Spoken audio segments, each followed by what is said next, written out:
Yeah. I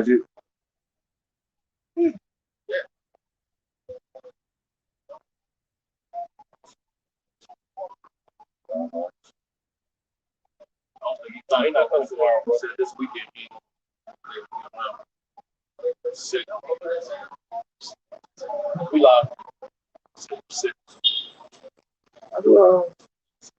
Yeah, we live. All right, hey, good. It don't matter, bro. Good. Hey, Shalom. Shalom. All right, first off, we want to give all praises, honor, and glory unto Yahweh, by Hashem, Yahweh Shai, by Hashem, Rakakadash. No honors unto the apostles of Great Millstone, peace and blessings unto the elect. All right, we're the Great Millstone Dallas Camp. All right, this I'm the brother Benaiah, got the priest Yaquab, the priest of Matthew, priest of Matthew, the priest of Thak, and the elder Bon Sakai. All right, as usual, week in and week out, man. You know, we're gonna get straight into it, man. Hey, man, our people are really looking for salvation in America, man. Okay, they're looking everywhere else instead of looking for the Lord, man. Okay, instead of looking towards the Lord for salvation, man. All right, let's get that yeah, let's get Hebrews, right? Yeah, we can get that. This is Hebrews chapter 13 and verse 14. For here have we no continuing city, but we seek one to come. Yeah, from here, we're here in Babylon the Great, man, America, man. We have no continuing city, man. That's why you ain't got there's no so-called, it's like you got Chinatown, you got the East Indian town, you got all these separate, but you ain't got nothing for you so-called Negro, Latinos, and Native Americans, but the barrios and the ghettos, man. And even in your own neighborhood, you don't own a damn thing, man. Right. Okay, the heathens are in your neighborhood with their own. Here it is. Our people built up this nation, man. Our blood, sweat, and tears, man. Our people fought for this fucking country.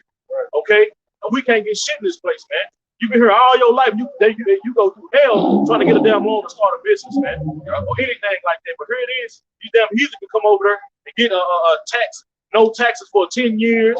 They get loans to start their own business. But what did they do for America? Not a damn thing. It was built off our backs, man. Okay? But like the scriptures say, like the scripture saying, what is that? Wisdom of Solomon, they made no account of our labor, man. You know? You so-called Negro, Latinos, and Native Americans gonna learn that this is not your rest. We ain't got no continuous city here, man. That's the spirit. He said, Micah chapter 2 and verse 10. Arise ye and depart, but this is not your rest. Because it is polluted, it shall destroy you, even with a sore destruction. Hey, yeah, like it says, arise you and depart. That don't mean literally get on a plane or a boat and try to leave, man. You know, it's talking about spiritually, mentally, bring yourself out of this place. You know what I'm saying? It says, for this is not your rest, man. This is a prison sentence. America, you weren't brought to America to chill, man. Jake always, in our captivities, assimilates into society and gets comfortable and want to have a party every night. You know what I'm saying? It says, because it is polluted, it shall destroy you. That goes back to Deuteronomy, the 28th chapter. The Lord said, if you don't hearken, seek to hearken to do his commandments, that he command thee this day, that he was going to destroy us, man. Which that happened, man. Jake hard-headed, stiff-necked, uncircumcised Jake, you know, didn't hearken, man. So we got those curses put on us, man. Even with a sore destruction. So hey, our nation has been destroyed because of it. Everywhere of America was designed to only. Like the priest said, man, Deuteronomy 28, you're gonna be oppressed and crushed always, man. Thus saith the scriptures, man. And you can't get around it. Hey, you get that in Deuteronomy 28, 19. This is Deuteronomy 28 and 19. Cursed shalt thou be when thou comest in, and cursed shalt thou be when thou goest out. In NLT, Deuteronomy 28, 19 in NLT. Wherever you go and whatever you do, you will be cursed, man. Wherever you go and whatever you do, you're gonna be cursed, man. Right? You know, it don't matter how much money you got. It don't matter if you try to leave America and go to any different parts of the world. Your ass is still gonna be cursed. You can't escape it, man. Because that disobedience, hey, the Lord got them curses on our ass for disobedience, man. That's why we're in a predicament that we're in right now, man. Not taking heed unto the Heavenly Father, man. Okay, we said that with Moses, all these things we shall do. Now, when your ass getting this, what happened when you don't do? You know what I'm saying? Deuteronomy 15 all the way down, man. The curses are cleaving to our ass, man. That's why you see our people through, man. Our people need salvation, man. I'm tired of seeing our people like this, man. Right. Disgusted and disgusted, man. Looked at as the worst people on the planet Earth, man. Okay? The persona of our people is pushed out by our own fucking wicked ass brother, man. Esau. That's why wherever we go, you can't go shopping without motherfuckers following you around the goddamn store, man, or watching cameras, man. Why? Because Esau put that persona out that you ain't nothing but a thug and a thief and a murderer, man. Just like Donald Trump. We can't let these people over here, man. They rapists, they murderers, they part of the cartel. You know, category grouping our people in, man. And that image, like the scripture say in the book of Psalms, man, his tongue walking throughout the whole earth, man. Right. See? Part of the tongue is that fucking television, that media and shit. Hey, I got an NLT to say Deuteronomy 28 and 20 in NLT, bro. Check this out. It said the Lord himself will send on you curses, confusion, and frustration in everything you do until at last you are completely destroyed for doing evil and abandoning me. Man, so by you forsaking the laws of the Most High, walking your own path, which is crooked ways, speaks of in Isaiah 59, you think your path is the way to go, but the path has been laid for you to walk down. Since we didn't follow, or y'all walking contrary to what's been laid for us, and the Lord put these curses upon us, man. That's why your ass can't accomplish anything, man. If you do accomplish anything like Jay-Z and other people, you sell your soul for it. Hey, soul go down from that. Kings up down to verse 37, if I can make a point real quick too, and you can see it. You can see the curses on our people. It's like very clear. And me and this brother, the priest Benai was talking about it.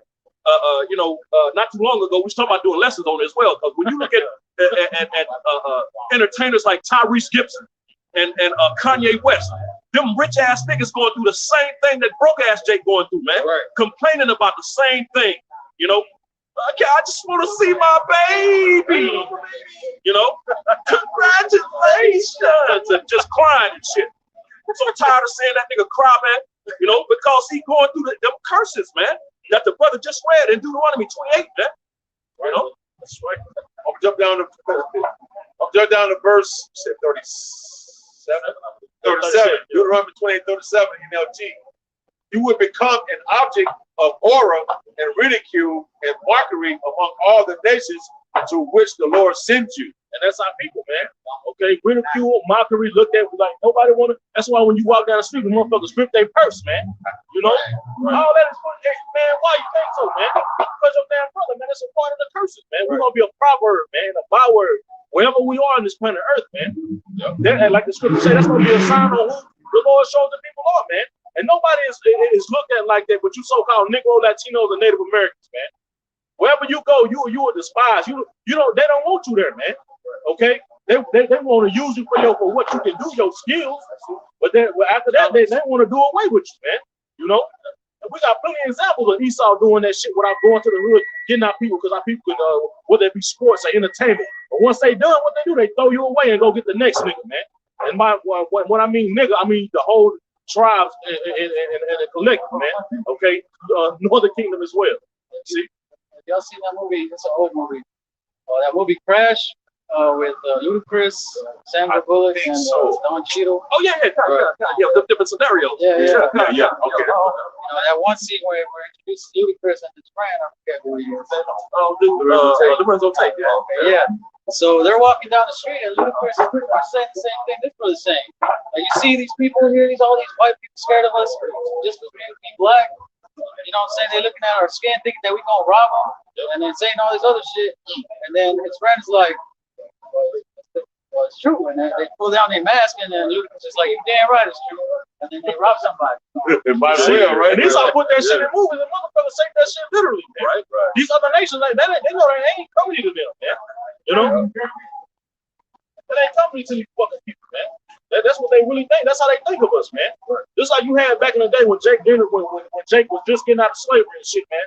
He saw making them movies in blackface with the big ass red lips, man. Had our people like we just animalistic beasts, and we just want to walk around and rape white women. No white woman is safe around a so-called Negro, man. And that image was pushed out, man. Okay, you see, and they did that because of that whole thing with when during the time when they bought Jake over here in slavery, all the white women rather they would rather be with Jake in slavery than be with their own so-called white men free, man. You know what I'm saying? So they had to devise a plan to change all that shit. But I want to make a point too, real quick, about the concept about how this devil uses Jake for his skills, his talents. Man, they show you that clearly in that movie Life, because that one cat can't get right. Oh, yeah, if y'all saw that, he was retarded, man, but he could knock a baseball clear out the damn 500 yards. Hell yeah. So what did they do? They went and got his ass and gave him a part, man. And Eddie, of course, him and Martin was trying to go with him. But hey, it's like, hey, what can you do? You know, the kid can hit. You know, Martin's gonna come cheap. So it's about what Jake can do, his skills, his talents, man. And they show you in these movies, man. You know, they show you the NBA and NFL. Yep. You know, you got talent back there. What you do? You come straight out of high school. You know, no matter what type of education you got, they probably want that you have a lack of knowledge. So what? They can mold you. You can make the money for them, and they'll mold you how they want you to mold you. This is what Esau has been doing for generation to generation. And now they're putting so much of a trick bag that we think we're winning when we're having a job making $40,000, $50,000, $60,000 a year, you know, 70,000. But yet, if you don't wake up and go to work, you'll fire your ass. Don't try to take no PTO time off. This is a personal time off. Right. And they get mad at you. Real talk, bro. This is Sirach 13, verse 3. It says, the rich man had done wrong, and yet he threatened it withal. The poor man is wrong, and he must entreat also. If thou be for his profit, he will use thee. But if thou have nothing, he will forsake thee. At my job, you know, they tell you like, yeah, we treated, you know, we got the company was recently bought by the new owner, so you know they talking to the whole company saying, you know, we treat y'all as family, you know, we see y'all as somebody very important to the company. But then you call off to or do something wrong that wasn't your fault. They'll call you real quick. You know, so you ask for a raise, they say, well, I think we already can make it enough. You know what I'm saying? So I thought you said we was family. Yeah. Like man, like we got this one dude, current situation, his wife is dying, and then he's got to miss a lot of days. So now this guy over us, this car, he's saying, man, he's got to miss days. We're trying to do something like this. One of the coworkers like, well, I mean, his wife is dying. Like, how would you do this? How would you deal with a situation like that? Like, you gonna fire him just because his wife is dying? He's got to miss days to look after her. Right? And then he's like, well, I mean, need the job done. Yeah, it's pretty much what he said. The owner said, well, we're running a business here. You know, so I can't really, it's going to be a liability if I let you keep missing days and then we need there and shit like that. And issue card supporting that shit too. Wicked ass piece of shit, man. He'll say, well, what can I do? You know what I'm saying? Like, that motherfucker, he don't care, man. If he don't care, just think about the owners. They don't care. Right. They're making money. You are expendable. Your ass ain't nothing but a, hey man, they can replace you. They can replace you the next day. You can fucking die, and they replace you the next day, man. And they won't skip a beat, man. You won't there. Raise a flag. That's it. There ain't nobody gonna talk about your ass no more, man. You know. And here it is. You'll have our people work years for a damn company, man. Put years in for them, and still get treated like a piece of shit. You gotta have 20 years in the company to get 2 weeks off. Oh man, you see? 2 weeks vacation. You see? Man, bro, then man. It's like a sport, bro. Verse 4 says, if thou be for his profit, he will use thee. But if thou have nothing, he will forsake thee. If thou have anything, he will live with thee. Yea, he will make thee bear and will not be sorry for it. He's gonna take everything you fucking got, man. They gonna make you bear, man. You ain't got nothing. Then he gonna forsake you, man. See? If he have need of thee, he will deceive thee and smile upon thee, and put thee in hope. He will speak thee fair and say, what wantest thou? And he will shame thee by his meats until he have drawn the dry twice or thrice, and at the last he will laugh thee to scorn. Afterward, when he seeth thee, he will forsake thee and shake his head at thee. You know, so he's gonna take full advantage of you all the way till you ain't got nothing left. And how many sports players have you seen go through that? You know, he saw us have to sign a contract and say, man, you're gonna make all this money. We just need you to play good. And once he's done, and when he's not worth anything, they kick him to the curb. Right. And that's how it is, man. That's how Esau is. But you Negroes, Latinos, and Native Americans don't want to believe the Bible. But what other book explaining your condition other than this Bible, other than the Bible, man? He just read. Brother was breaking it down. He just read what he was saying, man. It's like almost the same exact words. Right? That's why you niggas can't prosper and do what you want to do, because it's written in the scriptures, man. This is telling you why you can't prosper and be included in the economy side of this shit, man. There's no economic inclusion amongst the Israelites, man. Right. If that's the case, would have gave the 40 acres and mules a long time before that. Hey, you know what? Y'all don't know me, but I love y'all, bro. Thank you, bro. And if I can add too real quick, it's like the brother was saying, this devil is used Jacob, use him till he through, then he's gonna spit him out and not give a damn about it, man. When you read it, Habakkuk, the 2nd chapter, it says he's insatiable. Basically, he can't be satisfied. You know what I'm saying? If you got a little something, just like the brother said, he gonna take every fucking thing you got. If you got, this nigga owns the diamond district, but if you got a diamond, he wants that diamond that you got too. He don't want you to have shit, man. He gonna keep you jakes down in the slums, man, with nothing, depending on him, so he can use you and abuse you as he sees fit. Yeah, Israel make a product and start selling it real good, and then Esau come in and try to monopolize it. Right. That's how he is, man. We can't have nothing. Read that up there. Keep going on here. Deuteronomy 28. It says that going into the storehouses. You know what I'm saying? Are we not be able to have a business or prosper or have anything for ourselves? Right? You have to paycheck to paycheck, man.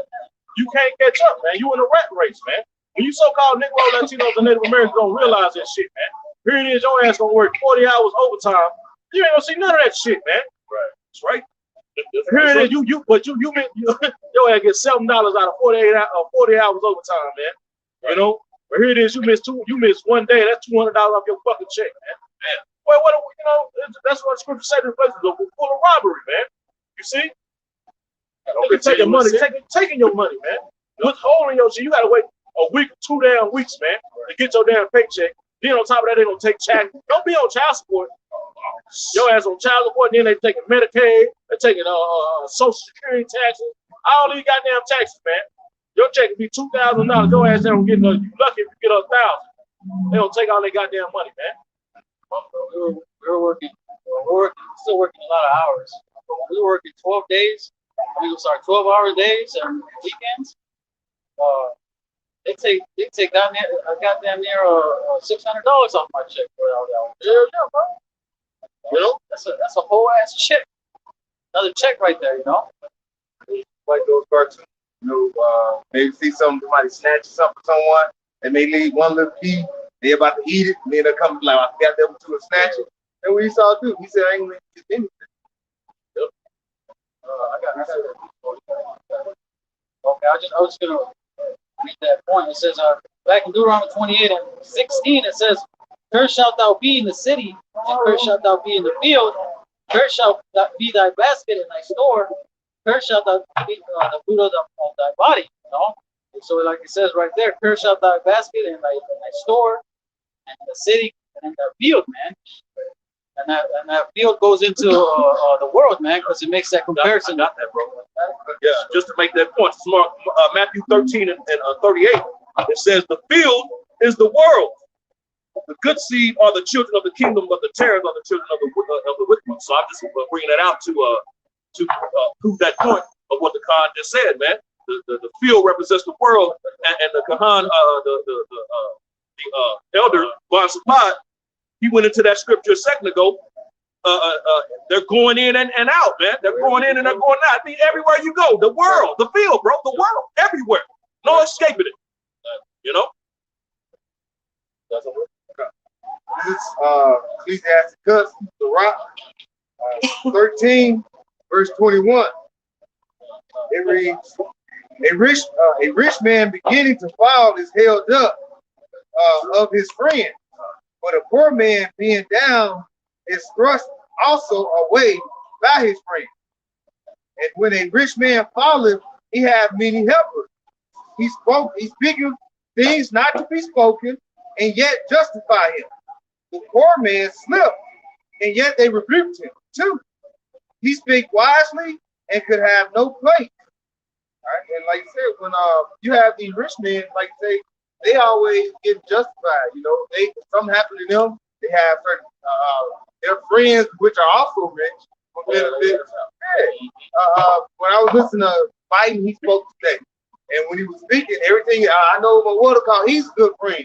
He's put in millions and billions of dollars in this.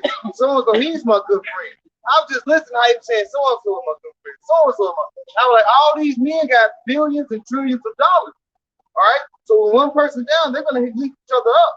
But like you say, if you play sports and you on somebody's basketball team, on either my basketball team, NBA, NFL, if you mess something fuck up, if they want to, they'll let you get trodden down. Okay, to you not tonight. And then they'll be like, what? We got what we could out of them. We got all the money we can out of them. And even though he's giving you $67 million a year, he's making billions and all billions. So this man is always lifted up by his own peers and his own nation, but he's not going to lift you up, and he's going to make the other nations push you down as well. So you're going to be trodden in the street. Everybody eat off our food, man. Going to that parable of Lazarus, the rich man, the dog, those are the heathen nations, man. Right. Okay, that rich man is Esau, man. Okay. I think they eating off our people, man. That's why they got to, like we was talking about, man. You ain't got no, y'all niggas, you so-called Negro Latinos and Native Americans, y'all don't own anything in your own neighborhood, man. Just because you got goddamn hair salon, man. That ain't shit. You know, they ain't what was that for our people, man? Nothing, man. But here it is, these damn people can come over here, you know what I'm saying? They can just get all these loans and then set up shop in your neighborhood, man. He don't even like you, man. But still coming in, bro, watching you in their store. They want you to get the fuck out their store. They're just getting your money, man. That's all. Believe me, man. They don't want nothing to do with you so-called Negro Latinos and Native Americans, man. They showed that in that movie, Don't Be a Menace. Oh, yeah. They walk into the store and that Asian. Yeah, more. And you had that Edomite going around stealing everything. And then that old lady following them around. This dude going around. Shit, What did he do at the end of it? After he stole everything, they was following Jacob around. He saw end up killing him. Yeah. Man, St. Jacob, they're doing the gun. Man.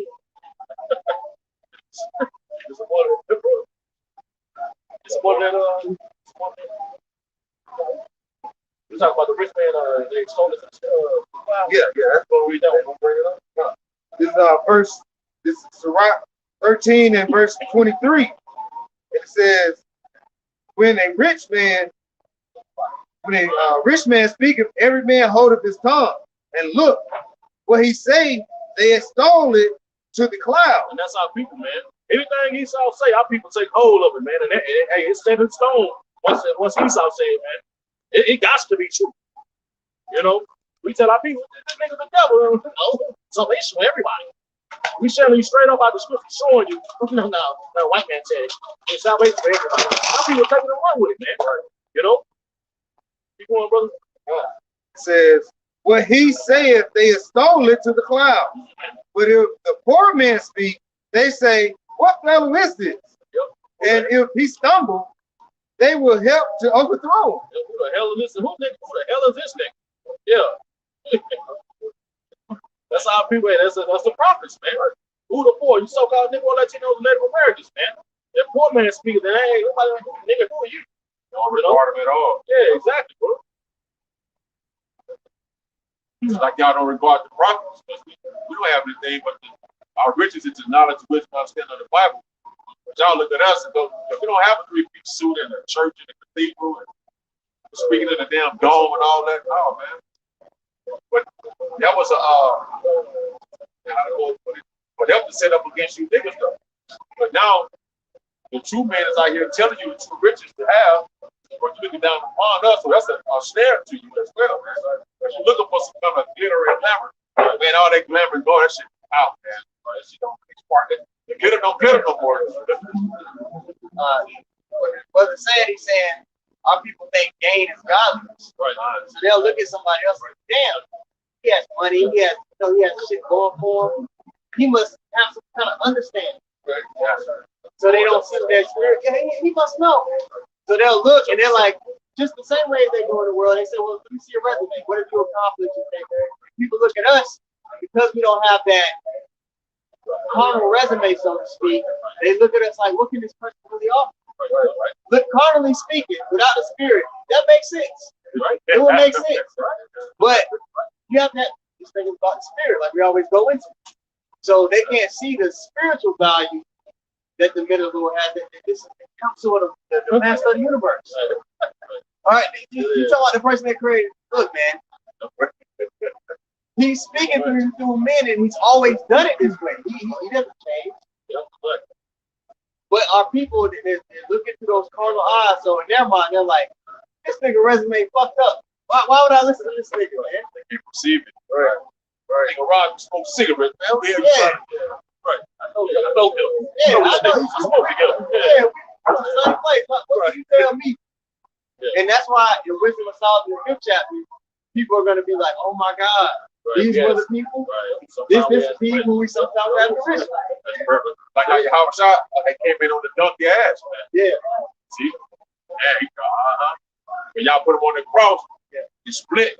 See? And y'all like, man, that was. Oh, man.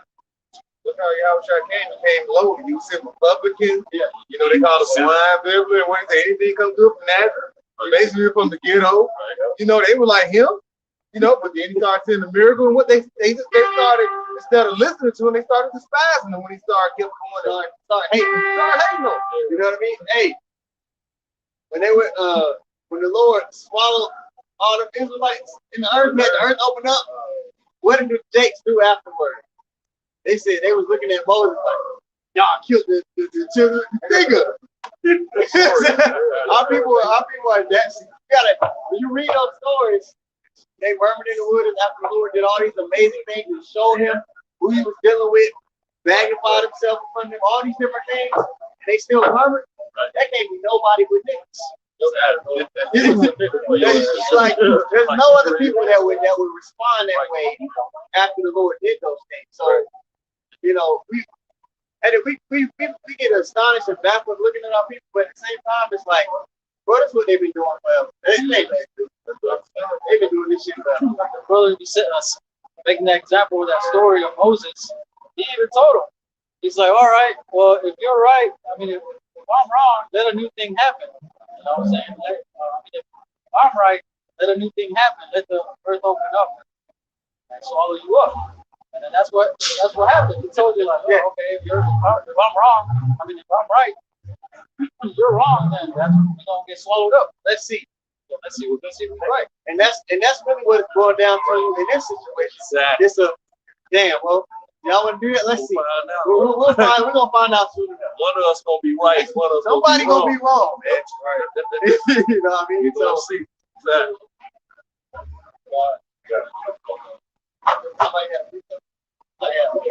Oh, you got one. Go ahead, bro. Oh, it's Sirach 32 and I'll start at 16. They that fear the Lord, now people have a severe lack of fear for the Lord. They that fear the Lord shall find justice and shall kindle justice as light. A sinful man will not be reproved. And we've been set up to be judges, reproved, saying this was right, this was wrong. But you got people that are gonna what? A simple man will not be reproved, but finds an excuse according to his will. A lot of you niggas are self-willed, man. And we're seeing that being made manifest. All right? It was what? That's a powerful thing to be self-willed. And before destruction comes pride, man. And then a great destruction is coming for those who are self-willed, self-proclaimed high priests. Yeah, you know what I mean? Like, that's like, come on now, what are you thinking about? You have a severe lack of fear for the Most High.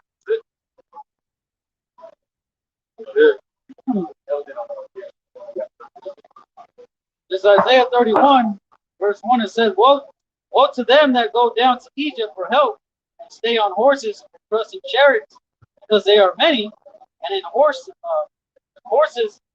because they are very strong, but they look not unto the Holy One of Israel, neither seek the Lord. And that's how people are right now. They see Esau, they see all these things that he's built, big ass skyscrapers, military might, all these different inventions, all this technology, all this medicine, pharmaceuticals, and they think Esau say like, yeah, this will make you feel better. No, you need this. No, you need that. They'll right away they'll go and listen to this guy. No, but what did that last verse? It says, what they look not unto the Holy One of Israel, neither seek the Lord. You know, and that's the state of mind of the nation of Israel right now. They don't think about the Lord when they get sick or when they in hard trouble. Actually, as a matter of fact, they start resenting the Lord. It's like, why would the Lord do this? I'm going to church every Sunday. You know what I'm saying? I believe in Jesus Christ. That's how my mom was. She said, I don't know why she put through all these hell. You know what I'm saying? Because in the church, they've been taught that the Lord is all love. Right. So now when they try to reason these things in their head, they don't realize, oh, this is judgment. They think, oh, this is bullshit. Oh, if you don't know how to mold work. That's why that vibration of teaching that the Lord is all love is such a dangerous thing. Because if you're telling somebody that their whole life, when they do run into judgment, when things do start to go wrong, they're not going to even be able to contemplate why. They're going to experience cognitive dissonance. They're going to be like, well, why would you do this? Not why Jesus. And we see it. They will be ready to fight you when you tell them how the Lord really operates. Go ahead. Jeremiah 5:4. Therefore I said, surely these are born, they are foolish, for they know not the way of the Lord, nor the judgment of their God. Yeah, man. And it's going to cause you to err. It's going to cause you to make the wrong decision. It's going to cause you to lean on somebody who the Lord didn't create for you to lean on. We're talking about the wicked. So when the hour of temptation is made, blatant in front of your face, you've been under this vibration your whole life, you won't fold. You got a lot of people that are leaders of congregations, man, who are going to fold. I want to read this. If I can make a real quick just to add on. And just like the Kahan is going into, the Christianity, man, has failed. That's why I said that in Isaiah, he calls it the drink of the thirsty to fail, man. You know what I'm saying? Christianity, you know what I'm saying, has Jake thinking that the Lord is all love, you know, that the prosperity doctrine associate good heavenly gifts would be rich, basically having things, money. You know what I'm saying? That's not what's going on here. That's why they look at us crazy. You know what I'm saying? No respect. Take the dresses off and go get a job. They think we're brothers work, man. Brothers got jobs. Brother just got off work. Hey, Christianity, like a brother, what he just said, it encourages those to be successful in the world. Right. It encourages those to try to obtain a corruptible crown. So I want to read this 1 Corinthians 9:25. It says, every man that striveth for the mastery is temperate in all things. So there's certain attributes that the Lord has when you come into this walk. You start to learn them. You start to consider a bunch of things. You start to become more balanced because your whole life you've been imbalanced. All right. Now they do it to obtain a corruptible crown, but we incorruptible. So you know, a lot of people you see it in a lot of those congregations that put gimmicks in the forefront of their congregation, and they're trying to get members, and they're doing a little bit of this and a little bit of that. They're trying to, what it boils down to, they want a corruptible crown. They want vainglory in this world. They want recognition in this world, which is why God, you know, instead of just being concerned with salvation, would say, "Oh, I'm the high priest. You need to retire." This and that. What's motivating you, bro? Is it salvation? Because it seems like it might be something else. Somebody that's just concerned with salvation is going to be doing the work, man. You say, hey, Lord willing, I'm a part of that. But we say, Lord willing, I'm a part of it. This nigga got the audacity to say, you know, the most high, this is the most highest word right now. Skip your Howard Shah, this is the most highest words. I'm the high, you need to retire. I heard this man say, hey man, Lord willing, I hope I'm a part of this number. Yeah, a man of the Lord wouldn't be that way. What did Ezra say? Woe is me, who would deliver me in those days? Well, why are you not in that spirit? What's up? And they got that example in it's like I think Mark. I think it looks like the other film right now, but pretty much saying like, look, if you're been to a place, don't sit in the high places. Yeah. Unless they tell you, hey, come down here. Sit above your station. Yeah, man. Pretty much saying, be humble and sit in the low places so that you may fit to go up. Hey, bro, we all should be in that walk-on spirit. When somebody walks onto a team, they're happy to even have the opportunity. Right. They come, they work hard every day because they know at any time they can be cut. Right. And anytime any one of us can be cut, bro.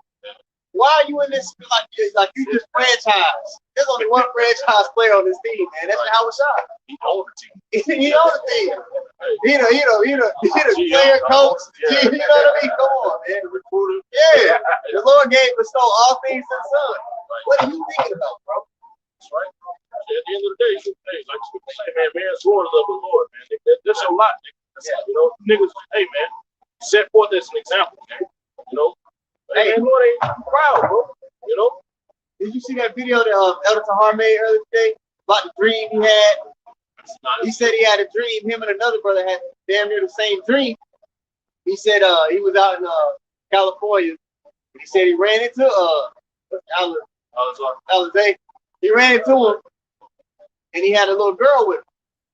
And he said he told him in the dream. He said, "Hey, can you watch my little girl?" They went to the bus station. Can you watch my little girl? I'll be right back. He said the man never came back. And he talked about it, with the other apostles. And he said that little girl was in the congregation. He said, he said that's a dream that he had. He said, it might be nothing, but I doubt it'd be nothing. He said he believed in the spirit that in that congregation they're gonna end up having a fight. You know what I mean? The Lord gonna do something to you, man. Repent, bro. Like you know you're going out. You haven't considered that maybe you're wilding a little bit. Like, like I said, you got to be in that spirit where you're saying, "Hey, Lord willing, I'm a part of that number." He's not in that spirit at all.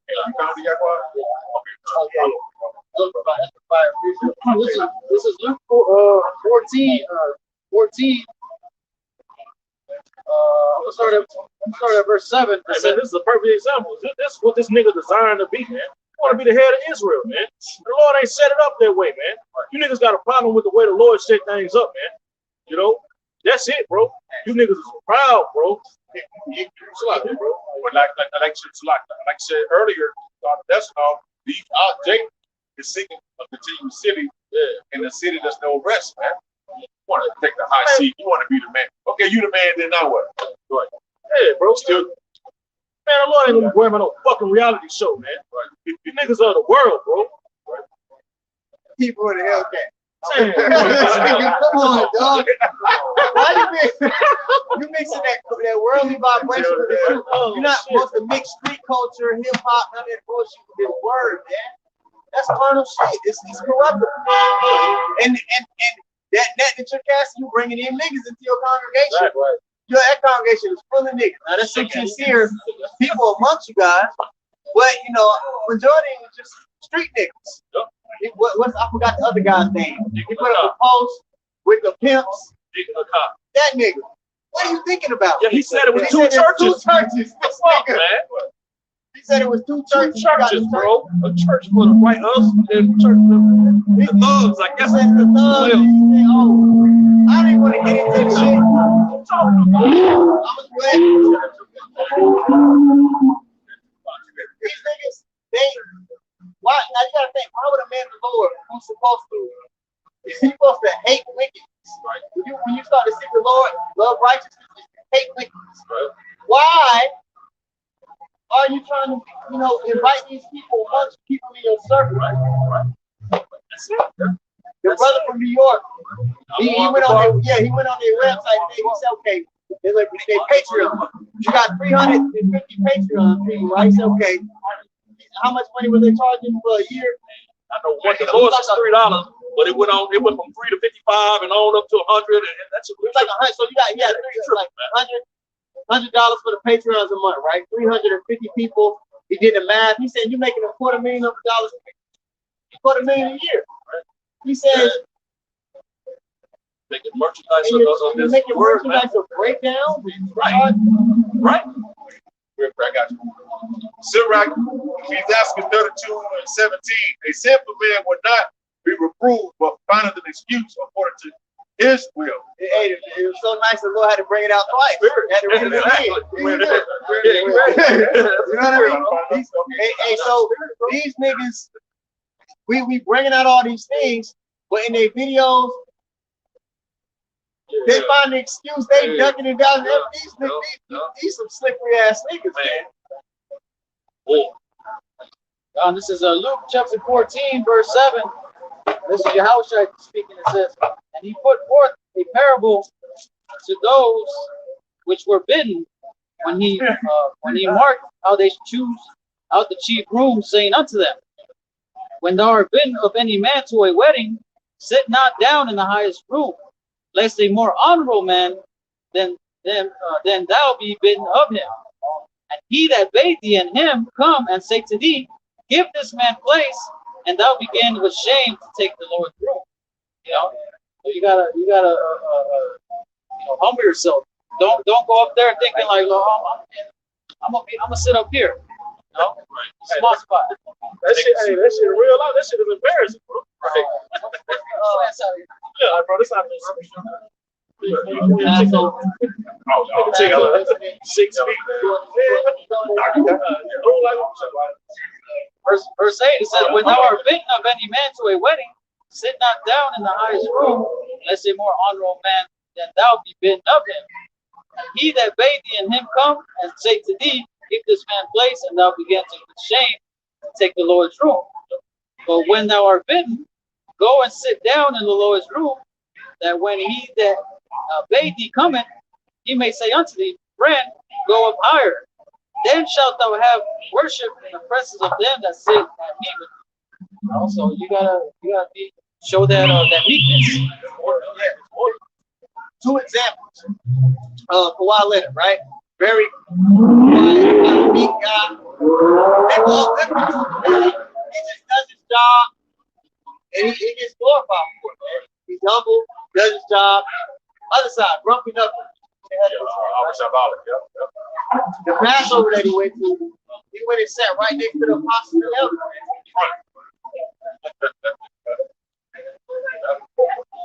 Conduct. We're instructed to have a particular conduct in this walk, man. Honor is a very big deal. I know in this time it's not a big deal. Honor, integrity, those things are not tossing to the back. But in our heritage and in our instructions that we've been given, that's a big deal, man. Like your brother read, you have to have humility, and you're lacking. That's a quality that should be of utmost importance to you, man. These great men, Apostle Hart been in this thing 30 plus years, man. 30. Sit your ass down. You ain't the leader, man. It's point blank bottom line. It's not you. You're not him. And you don't retire. You don't retire from this thing, man. The fuck is y'all's problem, man? Retire, move, pass the torch. What you niggas talking about? Ain't no passing of the torches. You do the work until you can't do it no more. Either the Lord put you in a position, or he put you in the spirit realm, man. Until then, you don't take your hands off the plow. What does the scripture say about that? Any man putting his hand on the plow and what is it, taking it away? It's not unfit for the kingdom. Yeah. And I knew before I actually knew who these dudes were, bro. Like these niggas was out, man. Even when I first seen them come up to the apostle, this motherfucker.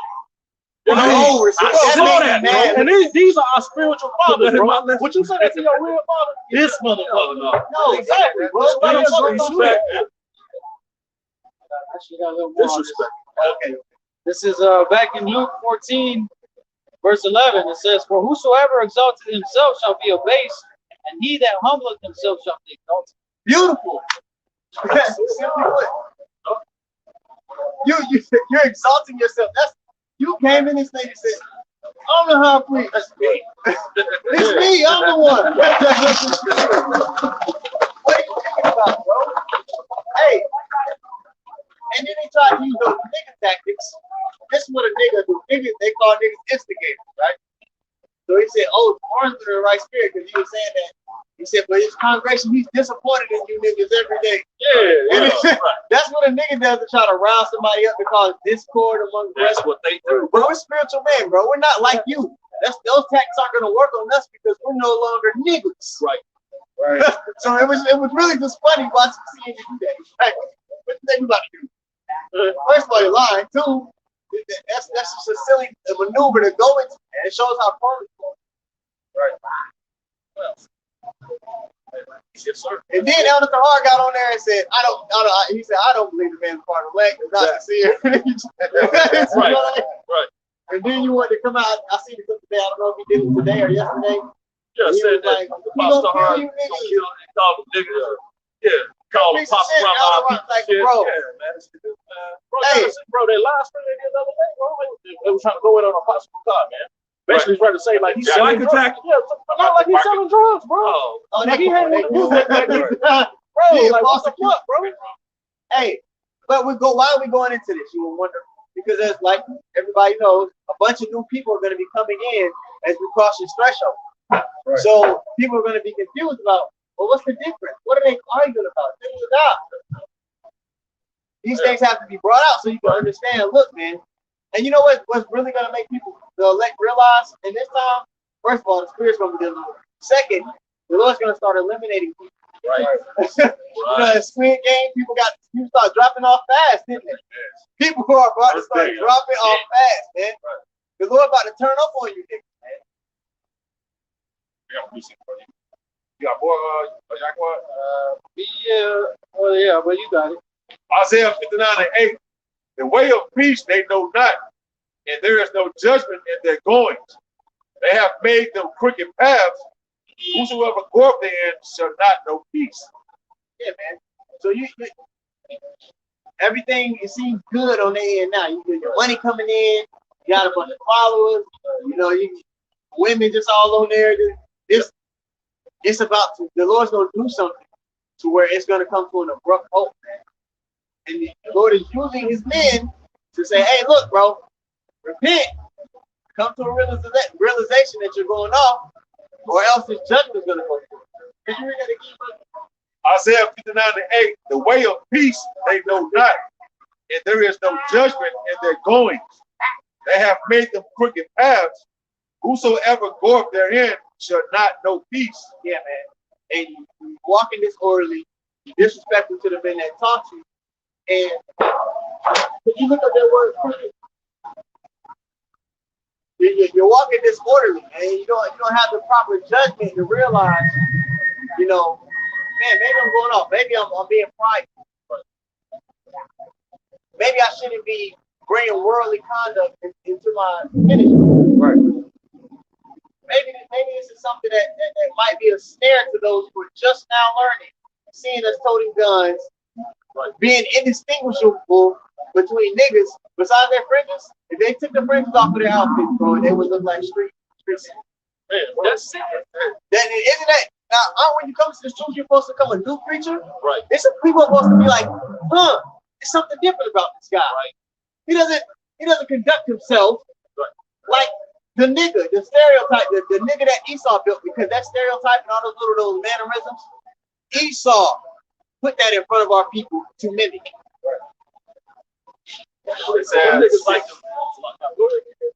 say it. The niggas like to run to that scripture. I can't remember exactly where it is in the gospel, where to go get the two swords.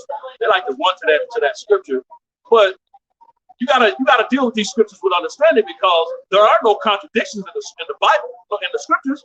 Yahushua told Peter to put his sword up, man. When he said you live by it, you're gonna die by it, man. So Go ahead. Where was I work for in our corner, bro? Nigga, stick. Right, nigga, bro. That's some nigga. Like he said, bro. If he take the prison off, who make the niggas do like spread They the think it was a game. Yeah, bro. That's But they what Esau trying to paint us like in the media, right. if you take their fringes off, they're exactly that. Right. Falling for our own lot. You gotta think. When you look at the Sahari back then, they weren't following your house out like that. They were looking to do what? Like a revolt. They were trying to do what? A rebellion. Basically deliver themselves. Right. Now, in the siege of Jerusalem in 70 AD, because those zealots were in their spirit, man, they got a lot of Israel killed. Right. A lot of children, a lot of horrific death, man. Right. Our people resorted to some heinous things to survive. That's gonna happen again. And at the forefront of a lot of that is gonna be niggas like you. Right. So we're going into this to warn you, hey, look at what they're saying, look at how they conduct themselves, look at the things that they're doing. You're not supposed to be charging for breakdown. Right. You're not supposed to mix worldly things with this walk. Right. Okay? And they were thirsty. So hey, that the moment the brother from New York came up and engaged the other brother Sakari in New York, they were like, yes, we've been looking for something to go at Great Millstone tonight. That was like, they were like, he did that first live stream talking about it. What was the title of the video he made? It was like a cold day and you know what I'm talking about? I forgot the damn title. There's so much is happening in short periods. It's only been like 2 weeks. It's been like 2 weeks. But they jumped on it and they were so like they were excited about it. Because they want to nitpick. Right. So he could justify, hey, it needs to be me. Right. It wasn't about edification. It was just he was trying to make it like, oh look, see that's proof. It needs to be me. I need to be the guy. Where's your head at, man? He's not on salvation. Can't be. That's the goal here. We want all the new people that's coming in, the people that's real like, oh shit, all this is going on. What do I do? They're looking to be saved. You're making it about vainglory. The path been laid for you already. I had what something called scripted index on the word crooked. It says their paths they have twisted. The path right here been laid for you to walk down to lead to salvation, but you want to twist a foundation that already been laid. You want to come with your own doctrine. Another way. Came up some other way.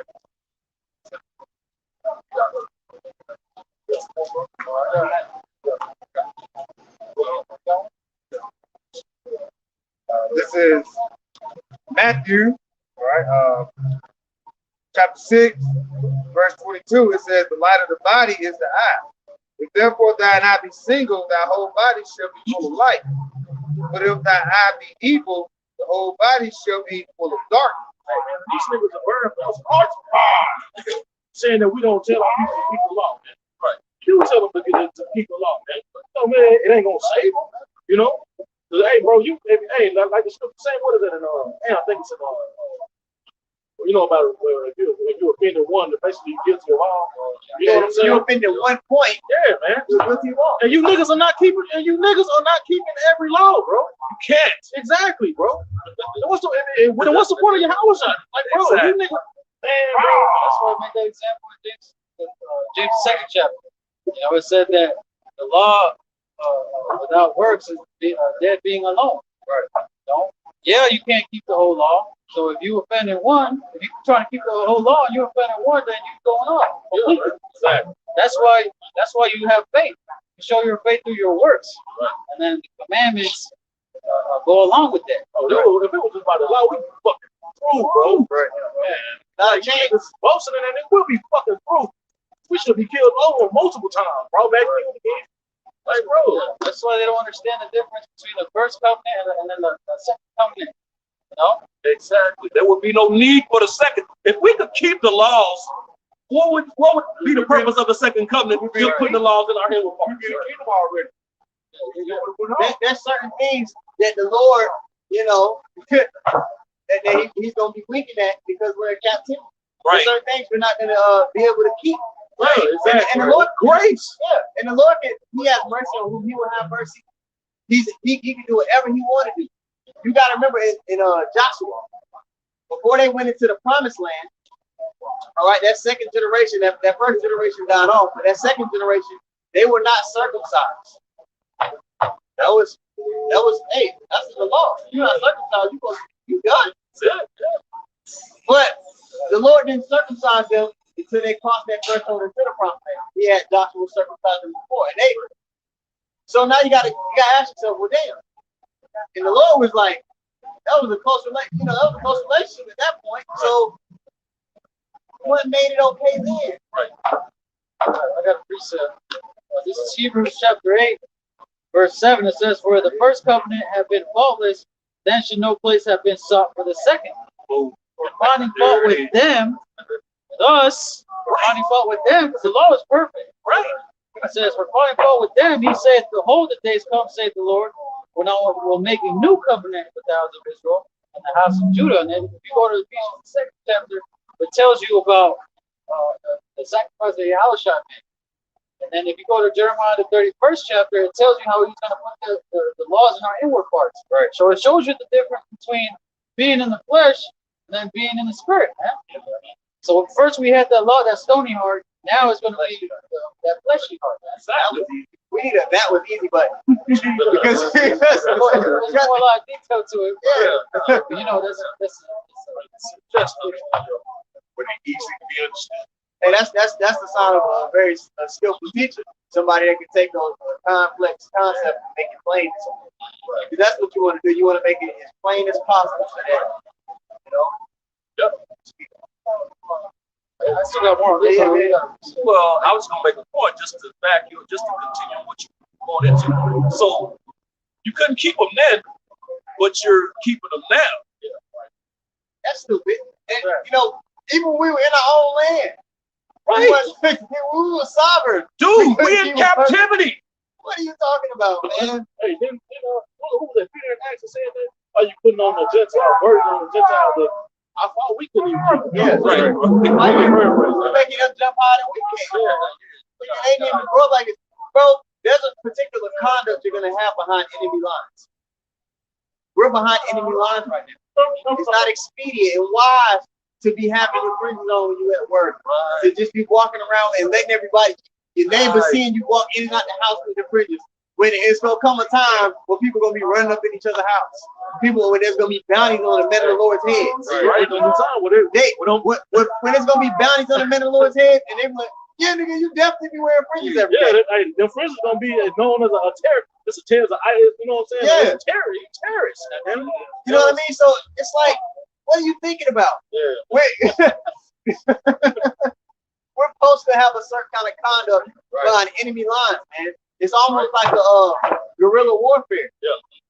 You know, and Israel is we're masters at guerrilla warfare. You look at the Maccabees. We understood it as a time and place. Yep. You don't understand there's a time and place? Right. The scripture said there's a time and a season for everything under the sun, man.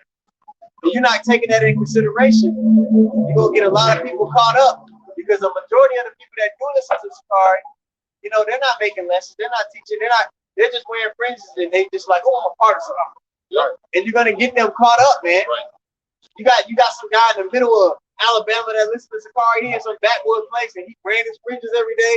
Right. He buy himself when he watch y'all online, he buy himself, he just walk around Alabama. Him and his whole family get slaughtered when the society runs out of food. Because he could have avoided that if he could have just had some discretion, a little bit of wisdom. Right. That's why the scriptures talk about being wise as a serpent, harmless as a dove. Exactly. That's the spirit. That's all true. That's the spirit. And you use the world, don't abuse the world. You know what I'm saying? So it's like we gotta walk around.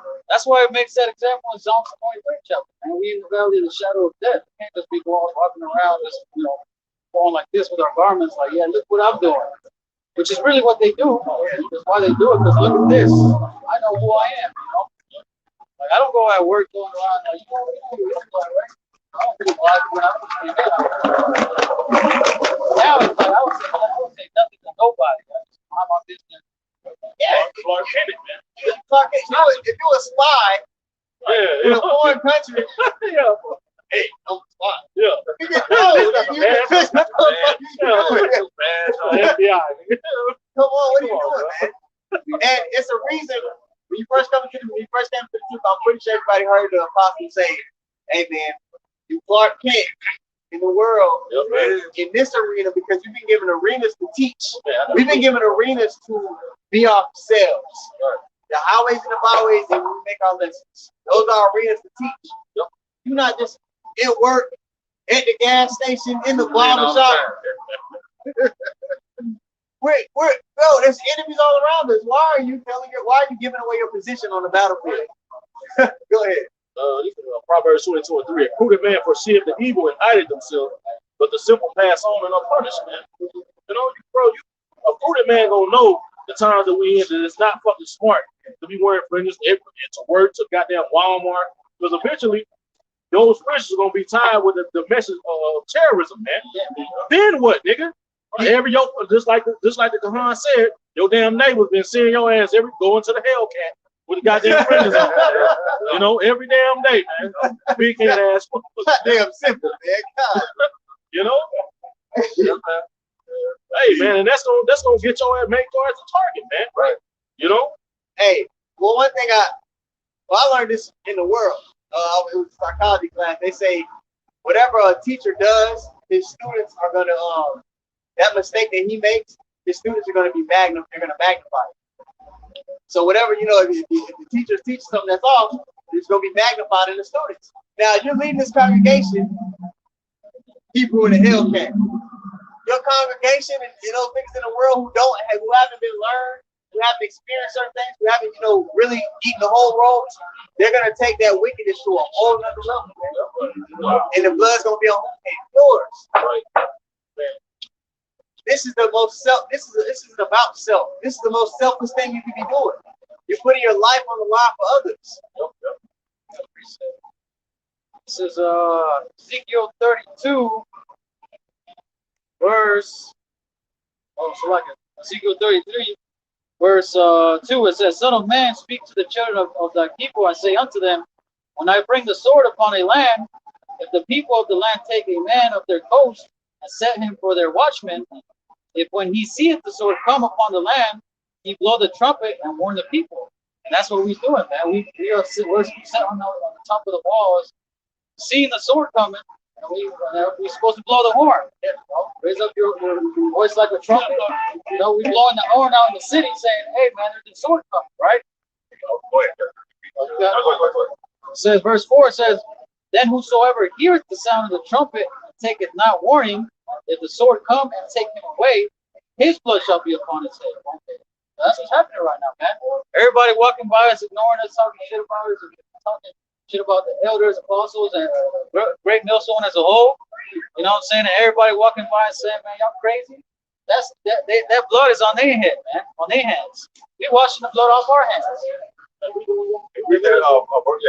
Second verse.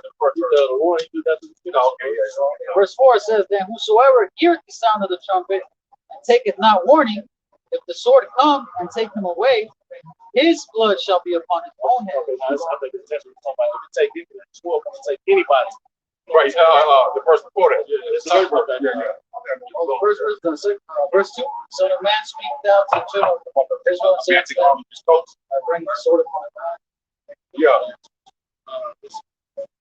Because also what they're talking about is that sound, right? You got many camps out there blowing that trumpet. But that's but you people cleaving to the wrong sound of these camps, like the Sakari and all these other camps, man. But there's one particular sound you can be clinging to, man. So you go swoop yourself with the wrong sound of the trumpet, you're gonna get slayed because you're not being warned properly, man. That's what this also pointed to as well. I don't know that last night. You got it, right? This is back in Ezekiel 33, verse 5. "He heard the sound of the trumpet and took not warning. His blood shall be upon him." You hear many camps out there speaking, right? Blowing the trumpet, but that's a certain sound of the trumpet. Take heed. But he Yeah. that taketh warning shall deliver his soul.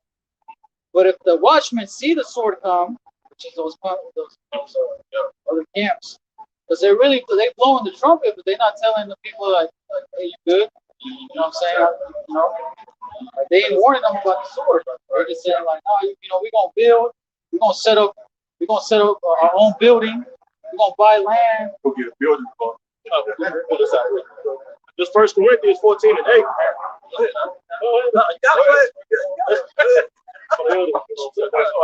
It says, for if the trumpet giveth uncertain sound, who shall prepare himself to the battle? They're gonna be blowing trumpets or dancing or something. You know what I'm saying? They're not blowing trumpets, warning the people, you know, because they got different tones and sounds for those trumpets. Right. So they over here like blowing the trumpet, having festivals, you know, while the sword over there. You see the other armies preparing a siege. You know what I'm saying? While they over here having a damn party, man. They got strippers at Sabbath. You know? So that's that gives you that example, you know. So then it says, still got one. So it says, but if the watchmen see the sword come and blow not the trumpet, and the people be not warned, if the sword come and take any person from among them, he is taken away in his iniquity, but his blood will I require at the watchman's hand. You know, so they gonna pay for that. All those people that they lead astray, their blood is on their own head, man. On their own head. Right. They getting blood in their hands. Through your pride, you're presenting self-destructive behavior. It's gonna get people in your congregation killed. It's gonna get you killed because you're not operating in that lowliness. Niggas not gonna grow, especially in the time we coming. You are not, but them niggas ain't gonna be making spiritual decisions. Gonna be fucking quarrel decisions. Gonna get their ass mowed, man. Mowed, wearing the fuck over, man. But you going that uncertain sound like you just said, man. No sound, it doesn't work. You know how the dog whistles, like we can't hear what it is, but certain frequencies. So this is the frequency we working on, man. Right. We hear the sound out of all the sounds, out of all the doctrines, out of all the bullshit, out of all the prophecy. Y'all don't even go into prophecy. I don't know one can't go in prophecy. We don't know, because the scripture said we come to spirit of prophecy. Right. I know prophecy. It's true, y'all say, but we Israelites keep the law. That's it. But the scripture say the spirit of prophecy, man. So this is the sound you need to be hearing. This is not the uncertain sound. This is the sound you need to be listening to, man. So, my secret, my voice. Still got that precept? Okay. Read that? I still got a little more. This is verse 7. It says, so thou, son of man, I have set thee a watchman unto the house of Israel. Therefore thou shalt hear the word of my mouth and warn them from me. When I say unto the wicked, O wicked man, thou shalt surely die, if thou dost not speak to warn the wicked from his way, the wicked man shall die in his iniquity, but his blood will I require at thine hand. Nevertheless, if thou warn the wicked of his way to turn from it, if he do not turn from his way, he shall die in his iniquity, but thou hast delivered thy soul. You know, so that's what we're doing, man. Washing away the blood of our hands, delivering our souls, man. And through operating in that fashion, man, the Lord use you to help deliver others. You got a precept I want to read. Yeah, I just got one going into real quick. This is Matthew chapter 11. I'm gonna start at verse 15. It reads, "He that hath ears to hear, let him hear." So this is dealing with, since everybody has ears, it's not talking about your average ears. It's talking about your understanding, man. That spirituality. It says, "He that hath ears, let him hear." Verse 16, "But whereunto shall I liken this generation? It is like unto children sitting in the markets and calling unto their fellows and saying, We have piped unto you, and ye have not danced. We have mourned unto you, and ye have not lamented." So, hey, just like the brother is going into that uncertain sound, you know what I'm saying? The trumpets that's being blown in these times, because a lot of different trumpets, a lot of different harps and sounds, which if the brother would have read up in 1 Corinthians, it goes into the different harps and trumpets, those different sounds, which is representative of these different camps and groups and their doctrine, man. You know what I'm saying? IURC, that's a trumpet, that's a sound. You know, Sakari, that's a trumpet, that's a sound. You got QMS with a trumpet, a sound. All these different trumpets, but the others, these other sounds are uncertain, man. Right. You know, you want that exactly. They all key like fuck. Exactly, bro. You know, the apostles beginning to start with Apostle Hard, man. They, you know, feel Yahweh Bashem Yahushua, Most High Yahweh Yahushua. He set these men up and gave them sound doctrine, man. He revealed unto them the new song. There it is. Okay, and you can't remix. Stop remixing the song. Exactly. Here you want to put a twist on it. Man, it's not karaoke night. Yeah, man. What the hell, bro? Sing the song right. Man. Sing it right, bro. Okay. Stop ad-libbing. Quit run where it don't go. If you ever seen a choir and you got the guy up top directing, if somebody keep fucking up, they gonna be like, get your ass out of here. Right. And you're about to be dismissed, man. Exit stage left. Right. That's right, bro.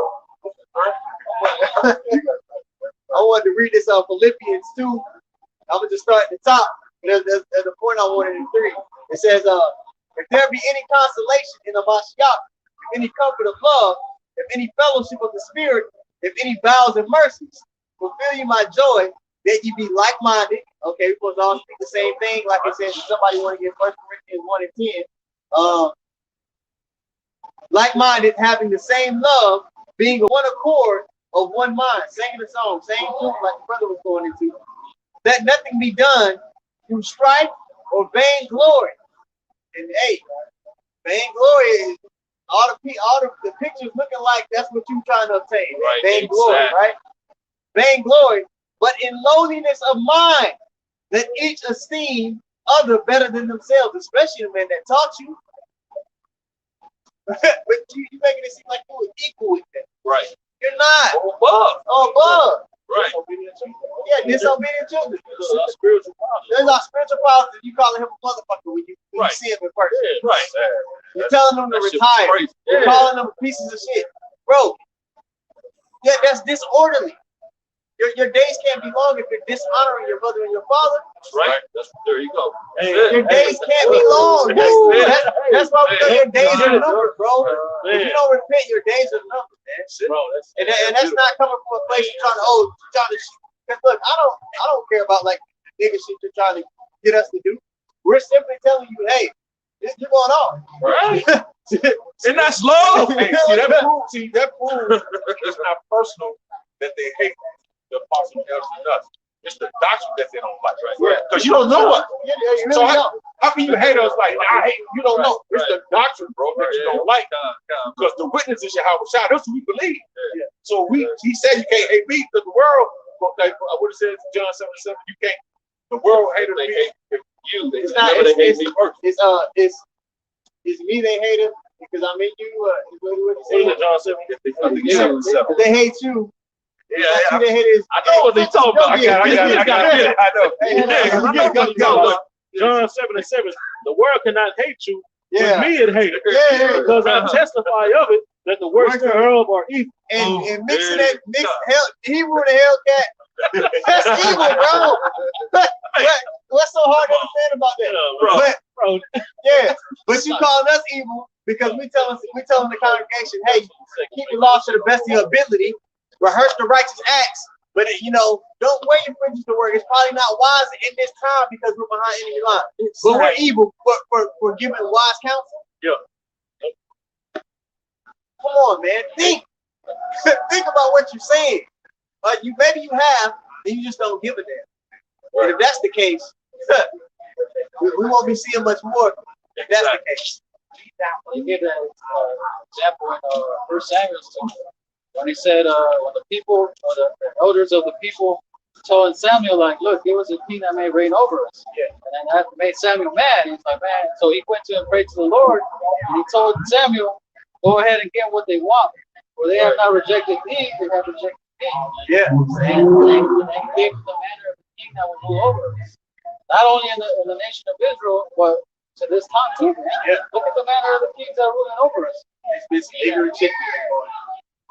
Hey, but I'm gonna finish this off here. To our right is the Adolphus. I will be referencing. If you don't want to marvel, let nothing be done through strife or vainglories, but in lowliness of mind, let each esteem other better than themselves. Look not every man on his own things, but every man also on the things of others. And that's what the Lord has us looking on the things that you're doing. Right. Saying, hey man, this doesn't weigh up with what the Lord instructed us to do. The spirit he put us in. But just like a damn woman, you got frustrated at the rebuke, at the correction, and you just start yelling, riding an emotional roller coaster. Right. But we're sitting here saying, look, hey man, it's just wrong. It's just wrong. Right. What do you want from me? It's wrong. The shit you're saying and the doing and the example that you're leading for people that are staking their salvation on you, basically, that they're looking at you. That's what you want. You want people to look at you because you minimizing your Hawashah. So you want people to look at you and put their hopes in salvation on you. And the example you're leading is going to cause them to get put to death, man. Especially in a time when the world and the foundations thereof is crumbling. All right. You got yeah. Sure, yeah. All right, this is slide. This is 1 Corinthians chapter 1 and verse 10. It says, now I beseech you, brethren, by the name of our Lord Yahweh Shai Mashiach, that you all speak the same thing, and that there be no division among you, but that ye be perfectly joined together in the same mind and in the same judgment. All right, same mind and the same judgment. So can we come together with somebody who is not kissing the sun? No. What's so hard to understand about that? Right? You say that. And two walk together unless they be agreed. And two walk together except they be agreed, man. But it's just being revealed that you know the same spirits that were denying the Lord in the ancient time. That's what it's really boiling down to. Okay? And that was the whole stuff.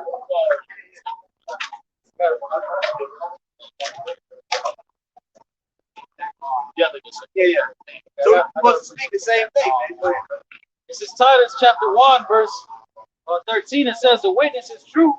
Wherefore rebuke them sharply that they may be sound in the faith, not giving heed to Jewish fables and commandments of men that turn from the truth. So that's what we're supposed to do. That's what we're out here doing. Rebuking them sharply so that they may be sound in the faith. Not taking heed to Jewish fables and all these other things, man. Not taking heed to Christianity and Catholicism and all this other bullshit. You know? Because the Lord didn't set up these religions for them to receive wisdom, man. He set up these scriptures, man. Not as a religious book, but as a book for a history of our, not only of a history of our people, but also for the wisdom for us to receive that wisdom, knowledge, and understanding. You know? I got more on this. I'm gonna jump down to chapter 2, verse 7. It says, 6. It says, young man likewise exhort to be sober-minded in all things, showing thyself a pattern of good works and doctrine, showing uncorruptness, gravity, sincerity, sound speech that cannot be condemned, that he that is in the contrary part may be ashamed, having no evil thing to say against him. You know? So that's what we strive to do, you know. These other camps can talk all the shit that they want, but they ain't got nothing against us, man. They gotta conjure up some lies for us to make us look bad. Which is why they were so excited when the whole incident happened, brother, especially in your camp in New York. Why you were so like, oh yes, we finally got something. I can make some shit up. The Lord flipping and making your ass look bad, bro. You know what I'm saying? The Lord, bro. It's a little sound bite they always play on podcast. You fool, you falling for my trap card. And you fell for the Lord's trap card, man. You thought you had an opportunity to come at the Lord's men, and he flipped it on you. Yep. Yeah. This Proverbs, I'm reading LT too. It says Proverbs 3 and 11. It says, my son, despise not the chastening of the Lord, neither be worry of his correction. Like you read it one more time. Proverbs 3 and 11. My son, despise not the chastening of the Lord, neither be worry of his correction. I'm reading NLT. It says, my child, don't reject the Lord's discipline. It says, and don't be upset when he corrects you. Okay, and who is your spiritual father? Who did you learn from? Who did the Lord set up for you to learn from? Exactly. The same man that's been teaching for long as you've been alive. Cold, hot, right. Taking it like the brother from New York mentioned, arrested, got out of jail, kept teaching. Won't possess a man to do that. Not getting paid for it. Not like you. Yeah. Just doing it. in a righteous mind state. But you look at him like, oh, look at what you got your congregation doing. You a nigga, you this, you that. You're despising the discipline. And a child that doesn't have discipline and accountability, all right, what ends up happening to them, man? They have to learn things the hard way. They end up getting themselves into something that they can't get themselves out of. And that's going to be the judgment of Yahweh. That was it on that. I got one real quick. This Hebrews chapter 12. It's Hebrews chapter 12 and verse 5. And ye have forgotten the exhortation which speaketh unto you as unto children. My son, despise not thou the chastening of the Lord, nor faint when thou art rebuked of him. Yeah. No, go ahead. For whom the Lord loveth, he chasteneth, and scourgeth every son whom he receiveth. All right, so you being scourged. You know how it goes. It's so you can walk straight, man, because you have a very big responsibility. You got your own thing going on. There's a lot of people that hearken to you, and you're leading them astray. And it said the same thing. As you would have kept reading, it would have said the same thing. Read the next verse. It says, verse 7. If ye endure chastening, the Most High dealeth with you as with sons. For what son is he whom the Father chasteneth not? Yeah, you gotta prove your son. Right. You put him through certain tests and trials. You see him mess up, you correct him. He does better the next time, and then you can look at him and be like, you know what? You're all right, man. You the same way you gotta prove a friend the same way. You don't know if somebody really rock with you until y'all go through some stuff together, man. Right.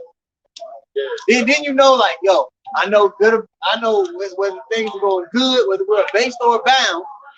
I know this man gonna be solid. All right, can we say that about you? Are you gonna be solid when you get rebuked? You know, it's been times past where, you know, it seemed like you and the man that taught you was cool, but then when he gets on you, now that we right, exactly. You gotta grow the fuck up, bro. Goddamn, come on, man, be real. That's all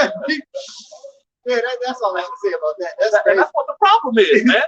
The fact that GMS is that group that rebukes, man, we correct, you know, which is what we're supposed to do. The scriptures say that, man, you know. Boom. And it tells us exhort, rebuke, reproof, exhort, you know. So these things are written. These are commandments, man. You know, so we're just doing what we're supposed to be doing. Yeah. And they don't like that, man. They hate that. Yeah. Mad ass kids, man. Yeah. That don't want correction. Yeah, it's true. Hey, now when you take into account with the precept that you just quoted, they hated him that rebuked in the gate. Okay.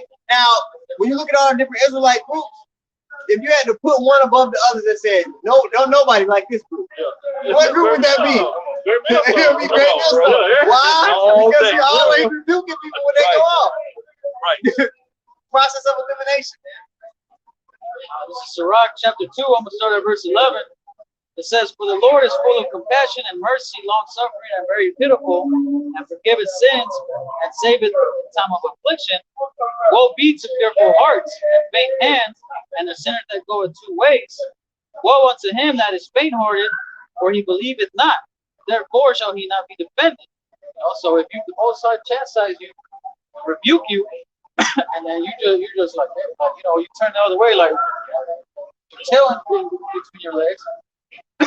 You're faint-hearted, man. Right. It says right there, woe be to fearful hearts and faint hands, and the sinner that goeth two ways. Woe unto him that is faint-hearted, for he believeth not. Therefore shall he not be defended. You know, so if you get your ass chewed out by the Lord, and you give up, that means you never believe. You know, so it says verse 16, verse 15, verse 14, woe unto you that have lost patience, and what will ye do when the Lord shall visit you? They that fear the Lord will not disobey his word, and they that love him will keep his ways. So even if you get rebuked and you get chastised, get put through hell, no matter what you're going through, and you still trust in the Lord, then that's when the Lord's going to look at you and say, man, okay, you know, you're going through it, but you still believe. And that goes in the Sirach, the 2nd chapter, man. You know, the Lord said, when you come into this, prepare thy soul for temptation. You know what I'm saying? And it goes through the whole thing of you know, taking it cheerfully and brought to a lower state. You know, that gold being tried in the furnace of adversity, man. You know what I'm saying? Acceptable men, exactly. The elect. You know what I'm saying? So go ahead, Verse 16, it says, they that fear the Lord will seek that which is well pleasing unto him, and they that love him shall be filled with the law. They that fear the Lord will prepare their hearts and humble their souls in his sight, saying, we will fall into the hands of the Lord and not into the hands of men, for as his majesty is, so is his mercy, you know. So when all, you know, for example, when all these mandates started happening, saying people, well, before the mandates and that the vaccine or the Nessa coming out, you know, everybody saying, I'm not gonna take that shit. And then once their livelihood was threatened, then they took it. You know, Israel laid their trust in the hands of men instead of the Lord. You know, I said, well, you know, if I gotta leave, I'll leave. You know what I'm saying? I'm not gonna do that. You know, and then, you know, the owner said, well, I respect the decision, but I can only move you around so much until you come on the board. You know, so that's fine.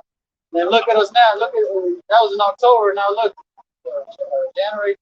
February 2022 almost, and I'm still there.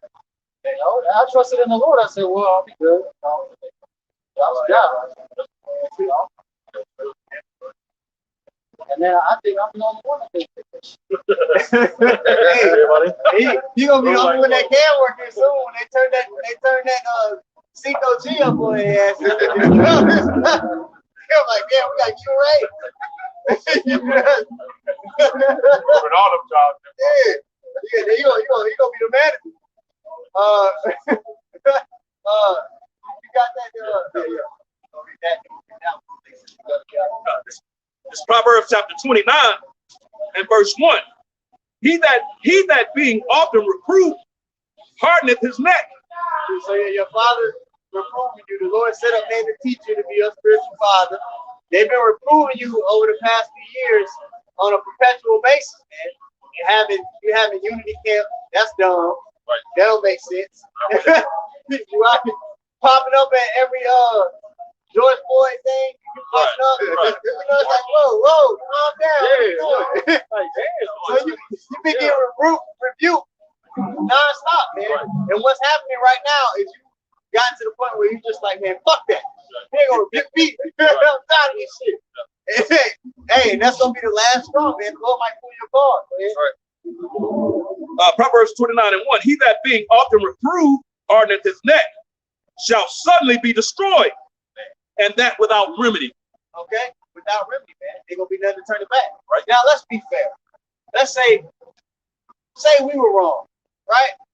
There's still a way, an order of conduct that you should have spoke about. What you said today, how you addressed the men that taught you, was that the orderly way to entreat the elders? Let's read. Let's see. This is 1 Timothy 5, verse 1. It says, rebuke not an elder, but entreat him as a father. Did you entreat them as a no? Nigga, you're not thinking straight, bro. Right. Are you an example? But should Israel be like you? I know, right? Should Israel be like you? Should we say, you know what? This is an example. Hey, little Jonah, you should be like Alexander. Right. No, bro. Think about it, man. Golly. What would Esau was teaching you in his institutions? You ain't supposed to get some teachers there. But now you big and bad. Now you the brewing a Hellcat. Really, Hebrew. You a cool beast, man. Yep. That's pretty much all that saying. Y'all is supposed to pump it up, man. Exactly. Right. No. Yep. Anybody got clothes? I just had to Somebody get that precept in I think it's after me and my house we were serving Lord. Exodus. think it's in Joshua. Yeah, John, I thought it was Joshua. Yeah. This is real quick. This is Acts 3:23. Yeah, Acts 3:23. And it shall come to pass, meaning what? Prophecy. When it comes to pass, talking about prophecy. That every soul which will not hear that prophet shall be destroyed from among the people. Prophecy is what separates the scriptures from everything else, man. This is what gives us comfort because we know that things come, we know how things will play out, and it's beautiful to see it. Somebody got the Joshua. Joshua 24:15. Okay. And if it seem evil unto you to serve the Lord, If it seems evil unto you to serve the Lord, choose you. there's a certain order. How about Shemi Hawashai? If you taking the sun out, that's hey, it must seem evil unto you, man. Go ahead. Choose you this day whom you will serve, whether the gods which your fathers served that were on the other side of the flood, or the gods of the Amorites, in whose land ye dwelt. But as for me and my house, we will serve the Lord. Yeah, man. We gonna serve the Lord. We gonna walk orderly. We gonna show reverence to the sun. We gonna worship the sun because we were told to. Right. You know what I mean? So, with that being said, man, we want to give all praise to the Most High. Yahweh, Ba'ashem, Yahushai, Ba'ashem, Kakadash. Double honors to the apostles and elders of the great millstone who taught us this truth. Right. All right. And shalom to all the brothers and the sisters who are pursuing this truth with sincerity, man. May blessing and blessing be upon your house. Shalom. So, you been up barking up on another man's laborers, man. You look like him laboring before we came out. Come. Damn, niggas.